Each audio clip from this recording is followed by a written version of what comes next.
Hi guys, this is Keshav Malpani. Welcome back to 12 Minutes to CLAT. And I'm sure that a lot of you are quite stressed and anxious about CLAT now because it's around the corner. And हम लोग तैयार भी हैं नहीं भी हैं.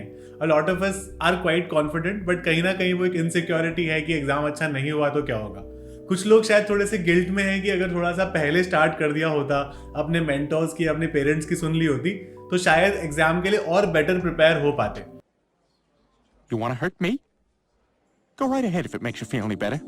तो इन सारी बातों को थोड़ा साइडलाइन करते हुए this is going to be the last session for CLAT 2024 and I am going to be discussing some very important things. यहाँ पर हम पढ़ाई की बात नहीं करेंगे, यहाँ पर हम एक नॉर्मल सा डिस्कशन करेंगे as to what this preparation got to you और आप अपने एग्जाम के लिए अब कैसे तैयार हो सकते हो.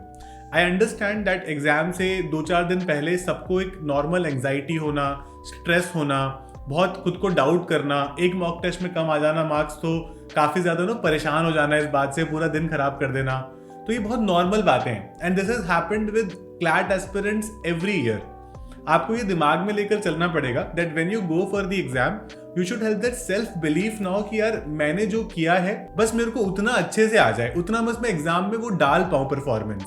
आधे लोग मैंने देखा है एग्जाम में कोशिश बहुत अच्छा करने की करते हैं बट वो ज़्यादा अच्छा इसलिए नहीं कर पाते because there are so many things that they're thinking about while they're writing the paper and that does not go very well with them. आप लोग बस ये कोशिश करना कि उन 2 घंटे में आपका जो भी परफॉर्मेंस रहा है पहले मॉक टेस्ट में, डजंट मैटर, आपके 30, 40, 50, 60 जो भी आए हैं, मेक श्योर कि बस वो मॉक टेस्ट जब आप दे रहे हो ना, जो फाइनल जो एग्जाम दे रहे हो, आई मीन उस एग्जाम में आप अपना 100% दे पाओ. सबसे ज्यादा स्टूडेंट्स बाहर आकर ये रिग्रेट करते हैं कि यार हमने ना पहले से ही होप छोड़ दी थी, इसीलिए हमारा एग्जाम अच्छा नहीं हुआ, वरना पेपर इतना डिफिकल्ट नहीं था. तो mock test are generally made slightly more difficult as compare to your actual exam. तो एक्चुअल एग्जाम में क्या होता है कि वो हमें 2-5 नंबर 10 नंबर हम कम लेकर इसलिए चलते हैं क्योंकि हमें पता है कि आपको वहां पर जाकर ना बहुत ज्यादा टेंशन होने वाली है, स्ट्रेस होने वाला है. अगर आप उस चीज को एलिमिनेट कर दोगे तो आप डेफिनेटली कुछ अच्छा स्कोर लेकर आओगे ही आओगे. एटलीस्ट आपको ये तो पता चलेगा कि आपने जितनी प्रिपरेशन की थी उसमें आपका कितना स्कोर बनता है. फिर हम बाद में उसको एनालाइज कर सकते हैं कि यार शायद हो सकता है प्रिपरेशन में कमी रह गई थी, है ना. ये भी पॉसिबिलिटी है कि थोड़ा सा और बेटर हमें स्ट्रैटेजाइज करना चाहिए था, चीजों को थोड़ा बेटर टाइम करना चाहिए था. जो चीजें हमें लास्ट मोमेंट में कम टाइम की वजह से हम छोड़कर गए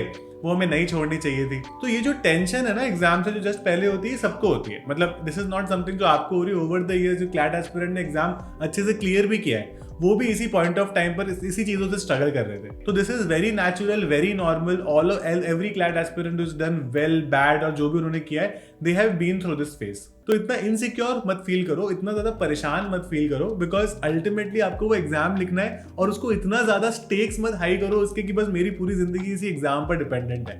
ऐसा कभी भी नहीं होता. मैंने जनरली देखा है कि जो लोग एग्जाम को एग्जाम की तरह लिखते हैं जाके, normally they enjoy the process, they understand कि हाँ ठीक है this is a very important exam, मेरे को मेहनत करनी है, मैंने की है मेहनत, बस मेरे को एग्जाम पे जाके अप्लाई करना है. अगर हम बहुत एक अननेसेसरी टेंशन लेंगे ना तो वो एप्लीकेशन बहुत मिसिंग हो जाता है और हम अपना 80% 70% पोटेंशियल वहां पर अच्छे से दे पाते हैं क्योंकि हम उसके अलावा बहुत कुछ सोच रहे हैं हमारे दिमाग में. अगर हम इतना ज्यादा सोचेंगे तो things will be more and more difficult and we will make it difficult for ourselves, not any other person. तो क्लैट एक ऐसा एग्जाम रहा है over our journey that has not let us sit with a lot of satisfaction ना. कभी भी एक point of time पर हमें ऐसा फील नहीं हुआ कि यार अब तो सब आ गया क्लैट में. आपको लास्ट डे तक फील नहीं होगा. आप एग्जाम हॉल के अंदर एंटर कर रहे होगे ना तब भी आपको ऐसा फील नहीं होगा.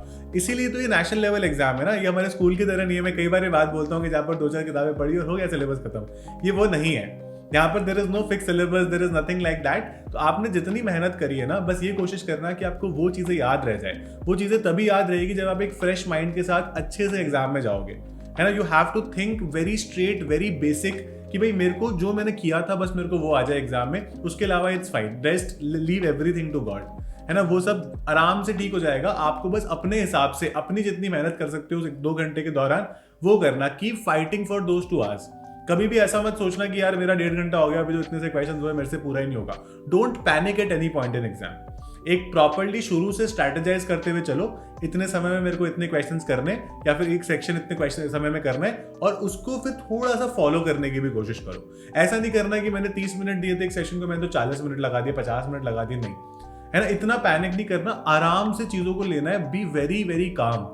मैंने आपको एक और पहले सेशन में बताया था कि आपको 1:30 बजे एग्जाम हॉल में जाके बिठा देंगे और 2 बजे तक आपको बोलेंगे कि अब बस बैठे रहो, किसी से नहीं मिल सकते, कुछ भी नहीं कर सकते, बस वहाँ बैठे रहो. तो कई बार क्या होता है, एंग्शियस होते हैं बहुत ज्यादा. कुछ लोग ऐसे बहुत, मैंने देखा था मेरे एग्जाम हॉल में देवर लाइक 50 पीपल के आसपास एंड बहुत सारे लोग पैर ला रहे थे बड़े टेंशन में कि अरे अब क्या होगा अब क्या होगा. उस टाइम पर when people are quite stressed, अपनी आंखें बंद करो, लंबी लंबी सांसें लो, सोचो कि आपकी प्रिपरेशन कैसी हुई, ठीक हुई, खराब हुई, मॉक टेस्ट में कितने नंबर आए, उस समय मैटर नहीं करेगा। बट बस ये प्रेयर करो भगवान से कि मेरे को जितना आता है ना उतना मैं बस ठीक से कर पाऊँ, मेरे से ज़्यादा सिली मिस्टेक्स ना हो, बस मेरे से पूरा पेपर खत्म हो जाए। ये छोटी छोटी चीज़ें। और वो 2 घंटे के बीच में कभी भी है ना खुद को कोसने मत लगना कि मेरे को ये तो आता था ही, मुझे कैसे नहीं आ रहा है, तो मेरे मॉक्स में भी सही होते थे, वापस सही नहीं हो रहे, मैं लायक ही नहीं हूँ, या फिर मेरी किस्मत ही खराब है। ये सब हो गया, ये सब 4 बजे की बात करेंगे, अभी बिल्कुल करने का पॉइंट नहीं है, राइट? क्लैट हो या ना हो, this preparation, this process has definitely made you guys a very special, a very, you could say, strong person. आप इसने इतने हाइज और लोज दिखाए, और लोज ही ज्यादा दिखाए हाइज से। It has genuinely made you ready for a lot of other things in life, है ना? It's going to be difficult from here on. 12th तक चीज़ें थोड़ी सी आसान रहती है, बिकॉज चलो स्कूल का एग्जाम देना है, प्रेशर तो उसका भी है, बट इतना बड़ा प्रेशर नहीं है, करियर का प्रेशर नहीं आता कि मेरे 10th में अगर 11th में नंबर कम आ गए, इवन 12th में भी आजकल कम आ जाते हैं, तो हमें करियर का प्रेशर नहीं आता। अभी आप पर जो करियर का प्रेशर आपने साल भर, 2 साल, 6 महीने, 2 महीने जितनी प्रिपरेशन करी है वो आपने झेला है, तो this will make you very strong for a lot of things in life. Exam clear होना ना होना ये कोई सक्सेस का, मैं कह सकता हूँ कि मापदंड जिसको हम बोलते हैं ना, वो नहीं है, not the threshold of anything. I have seen people clear CLAT do really well in life. I have seen people clear CLAT not do at all anything in life. I have seen people not clear CLAT but they were hardworking, they did something very good in life. There are a lot of options you will get after this. तो इसको वे में बोल रहा हूँ, life and death मत बनाना. You have all the right to feel bad if it doesn't go well, but let's make our best effort. हम लोग तो अपनी तरफ से कोशिश करें ना कि हम लोग इसको अच्छे से कर पाए। खुद के साथ सिंसियर रहो, एक सेल्फ बिलीफ होना चाहिए आपको, चाहे कोई भी बोले तेरे से नहीं होगा, मेरे अंदर से हल्की सी आवाज आनी चाहिए कि यार ये हो तो जाता है। हर साल इसको एवरेज स्टूडेंट्स करते तो हैं, तो क्यों ना मैं खुद को थोड़ा सा स्ट्रॉन्ग बना लूं, and let's do it this time, let's try it at least. अच्छे से कोशिश तो करके आते हैं। फॉर्म तो सबने भर ही दिया है, 2 घंटे वहाँ बैठने का लाइसेंस तो आपके पास आ ही गया है, ऑलरेडी सबने डाउनलोड कर लिया होगा उस लाइसेंस को, उसका एक प्रिंट भी ले जाना याद रहे हो, तो बस उस लाइसेंस के साथ आपको वहाँ 2 घंटे बैठना है, आपको बस अपना बेस्ट देना है। आप कोई भी चीज़, चाहे इन्विजिलेटर आपके 2-5 मिनट खराब कर दे, थोड़ी आवाज़ आ रही हो आसपास से, कोई भी चीज़ हो, है ना, वो आपको परेशान नहीं करनी चाहिए। इतने स्ट्रांग बन के जाओ कि हो सकता है कि एग्जाम के बाद आपके उतने मार्क्स नहीं आ रहे जितने आपको कट ऑफ क्लियर करने के लिए चाहिए, लेकिन आप 2 घंटे ना, आपका जो मेंटल स्ट्रेंथ है ना, वो आप वहां पर दर्शा सकते हो, and that will give you a lot of confidence for the other things that coming in your life. So please try to work on that, and a big congratulations to all of you that you've come so far in the preparation. All the very best. Do this with a lot of energy and a lot of, कह सकते हैं, sincerity as well. और अगर आप मेरा video पहले सुन रहे हो और मॉक टेस्ट करने वाले हो, तो कोशिश करना है कि हर मॉक टेस्ट को एग्जाम की सिंसेरिटी के साथ करो। उसको यही समझो कि मेरे को ये एग्जाम देना है, अपने टाइम को बहुत ही अच्छे से यूटिलाइज करो, और ऐसा कुछ एक्स्ट्रा ऑर्डिनरी करने की कोशिश मत करो। हम लोग कई बार क्या लगता है कि हम पूरे 24 घंटे ही पढ़ लेते हैं, लास्ट में तो बहुत कम समय बचा है इतना कुछ कवर करने के लिए। नॉर्मल डेज की तरह पढ़ो, कुछ चीजें जो लास्ट के लिए रखी थी कोशिश करो कि उसको कवर कर लो, है ना, क्योंकि एग्जाम से पहले आपके पास वो एक्स्ट्रा एफर्ट मारने का टाइम है। लास्ट तक कई बार मैंने देखा है कि स्टूडेंट्स बस एग्जाम हॉल में पहुंचने तक भी बुक साथ में रखते हैं, अंदर जाते वक्त भी उनसे बुक छीननी पड़ती है किसी को कि भाई आप चले जा अंदर, राइट? इतना मत करो, क्योंकि लास्ट में आप ऐसा कुछ एक्स्ट्रा पढ़ ही नहीं लोगे कि वो आपको एकदम से कुछ एग्जाम क्लियर करा देगा, है ना। तो खुद के माइंड को बहुत स्ट्रेट रखो, अपने आप को अभी से डेवलप करो, प्रिपेयर करो। टेंशन होगी, आई अंडरस्टैंड, आपको बहुत लोग बोलेंगे टेंशन मत लो, मैं भी आपको बोल रहा हूँ, लेकिन वो अंदर से होती है। I have been at your place, I have been an aspirant, मुझे पता है वो कितना भी कुछ बोले अंदर से हो रही है टेंशन, बट वो खुद ही हम खुद को अंदर से स्ट्रॉन्ग कर सकते हैं, राइट? तो अपनी पूरी कोशिश करो। I am sure you guys will do it. All the very best guys, I am with you.